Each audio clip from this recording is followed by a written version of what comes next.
Bienvenue sur notre chaîne. Alors aujourd'hui, nous allons parler de la carte bancaire Visa Première du CIC. Donc si vous êtes en train de réfléchir à souscrire à cette carte, mais que vous voulez en savoir plus sur ses avantages et ses inconvénients, vous êtes au bon endroit. On va passer en revue les points forts et les points faibles de cette carte pour vous aider à prendre la meilleure décision possible. Et à la fin de la vidéo, je vous donnerai une note globale sur 10 pour cette carte. Allez, c'est parti.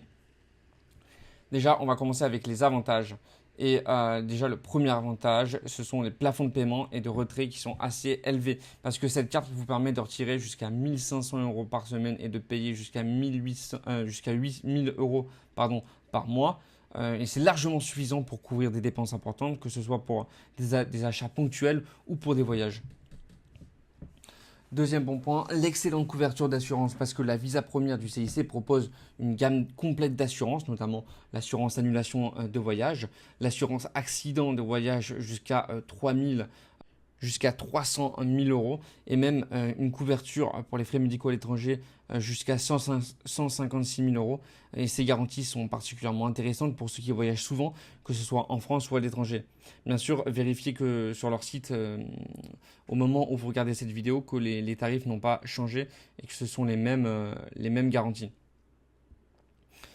Troisième bon point, le service différé plus. Parce qu'un autre point fort, c'est le service différé plus qui permet d'étaler vos paiements en 3 fois sans frais pour des achats entre 300 et 3000 euros.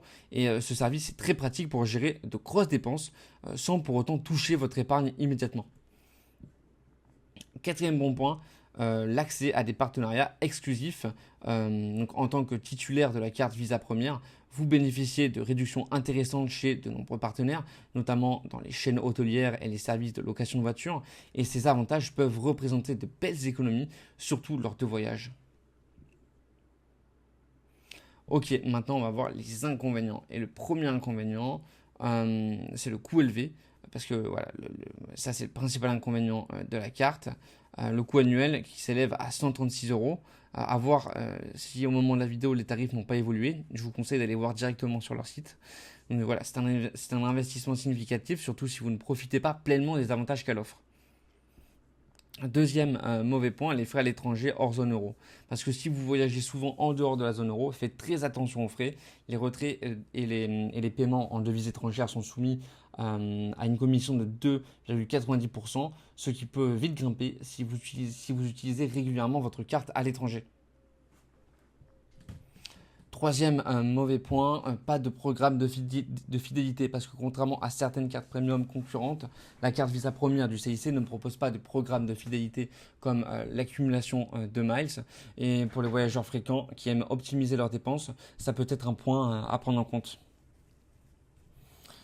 En conclusion, la carte Visa Première du CIC, c'est une excellente option pour ceux qui recherchent une carte avec des plafonds élevés et avec une bonne couverture d'assurance et des options de paiement flexibles. Cependant, son coût annuel et les frais à l'étranger peuvent vite en rebuter certains. Je lui donne donc une note de 8 sur 10. C'est une carte premium solide, mais elle pourrait être plus compétitive au niveau des frais à l'étranger et des options de fidélité.